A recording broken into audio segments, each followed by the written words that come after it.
Great day. I hope everyone's year is going well thus far and your goals and resolutions are still intact. Make sure you subscribe and hit the notification bell to get updates on all new content and episodes. Also, if you would like to be entered in the Clip Hop Make Your Day giveaway, simply drop a comment with the secret word or phrase in the video descriptions, and you will be entered. That being said, let's get to our first story. GREEDO was recently released from prison on January 10th after serving nearly 5 years of a 20-year sentence.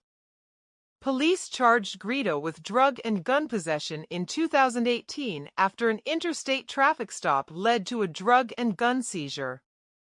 Being a felon with a prior and in the state of Texas, the judge handed out the lengthy 20-year sentence, but the conviction was overturned in June 2022 at a parole hearing with the successful completion of a program.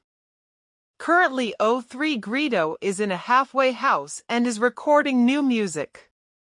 Since his release, he has dropped one new project titled Free 03.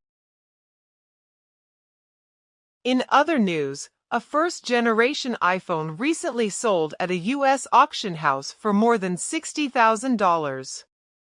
An iconic first-generation Apple iPhone recently sold for $63,356 at the LCG auction house.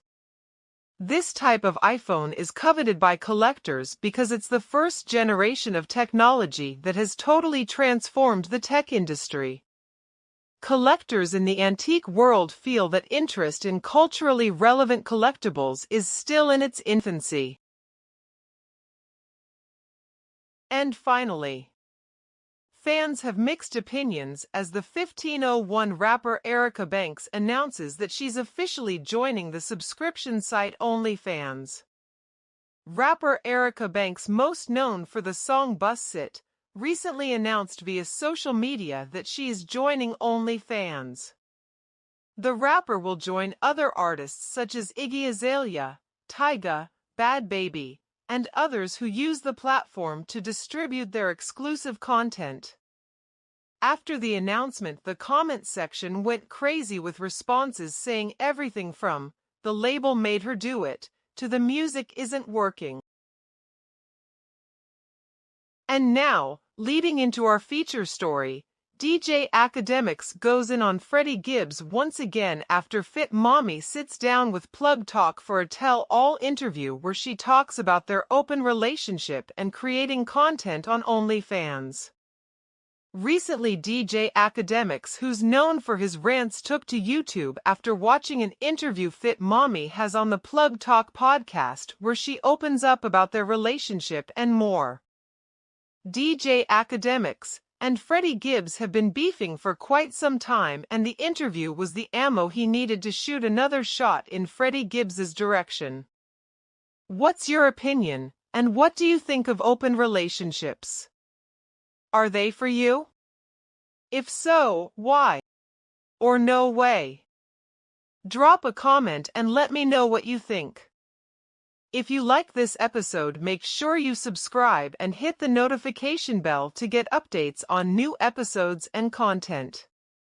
Until next time, Ava News. So starting in 2020, roughly when you started doing OnlyFans, what was that like? Did you start doing like solo videos? Did you start working with other guys, other girls? So I started off, I had a joint account with my sister. Oh, shit. And we had a podcast together and everything, and it was something we were doing together. Eventually we kind of realized she wanted to go a different route, and I kind of wanted to go full head on, like create content. Yeah. I knew I had fun doing it, I was good at doing it, and I was like, let me just make my own separate account and kind of see what I'm comfortable with. Yeah. When I first started, I definitely was very, frugal with what I would post. I was very much doing like teasers and stuff like that. Gatekeeping. Yeah, I was gatekeeping. And then I was like, why am I holding back? Yeah. Like, this is fun. I have fun doing it. And I just kind of started to do all genres. Did you always look like this even in the Army?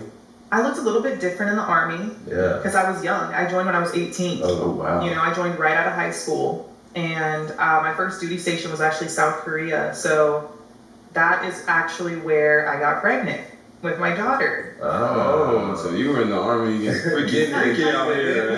Hey, okay. Yeah, I got pregnant by my platoon sergeant. No. Wow, that's crazy. I definitely have What? always had like a freaky side for sure. So I know there's another content creator who was, I think, in the Navy. Yeah, you heard of her, Miss Nasty? Yeah. Yes, I love her. Yeah, What? so, Yeah. something about military women being freaky, transitioning to OnlyFans. It's a real life thing. Is that a trend? I think that I'm seeing more of it now than ever. Yeah. But I think that the I guess behind all that is like you're so disciplined when you're in the military and you have to do things a certain way. So when you get out, you're like, I just want to do things how I want to do them. So is there any other like high profile, like famous people that you fucked? I took a hiatus because I was in like a 2-year relationship. Oh, yeah. I was, and That's a long time. Yeah. it was a long time, with who? and it was, With who? Freddie Gibbs. Oh. Yeah, and so we were dating for 2 years. We started our relationship open, and that was my idea because I was at a phase in my life where I was making more money than I ever made doing what I was doing. And I was like, if you want to be in a relationship with me, let's just be open. Okay. We tried that for like 2 weeks. He came to me and was like, I really don't want to do this open thing. And I was like, whatever. Okay, let's just roll with it. And I stopped all boy-girl content for like 9 months. Okay, so you started shooting boy-girl content being in that relationship. Yeah, in the beginning. And it just got to a point where we were both like, okay, I'll take a hiatus. And I lost a lot of money doing that, you know? Because that's what my fans want to see. They want to see the boy-girl content. So I just recently started that back, and this is going to be my first like boy-girl in a really long time. Really? Boy-girl? Boy-girl. So have you done anything like that in the past, like in your personal life, having like a threesome with 2 guys or maybe 2 girls? Yes. Which do you prefer more? I think it depends on my mood. So you want to get slutted out, you just let 2 light-skinned dudes come in and do it for you? I mean, we gonna see. Yeah.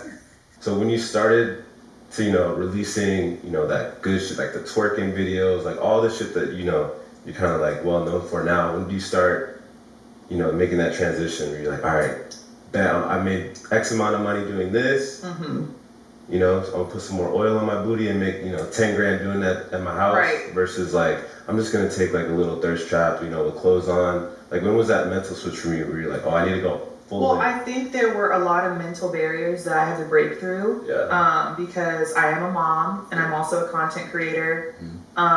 People outside the industry do tend to be kind of closed and small-minded when it comes to what we do.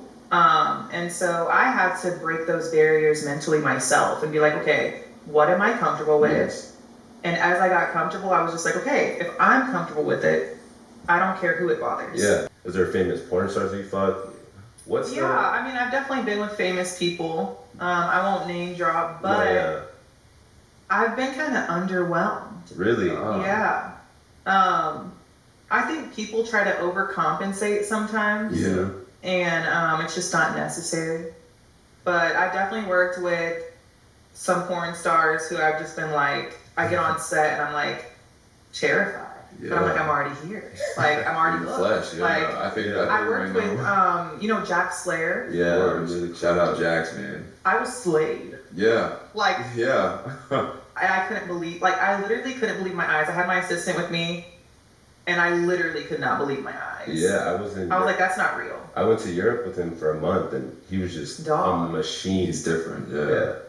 That was crazy. That was probably one of the craziest scenes I've ever done. It looked good. It looked good. Oh, you watched it? Yeah. I see it all, baby. Shout out No, but he was very professional. He was very nice. He was really nice. I've never worked with anybody who I've just been like, I won't work with them again. So I'm fortunate in that regard.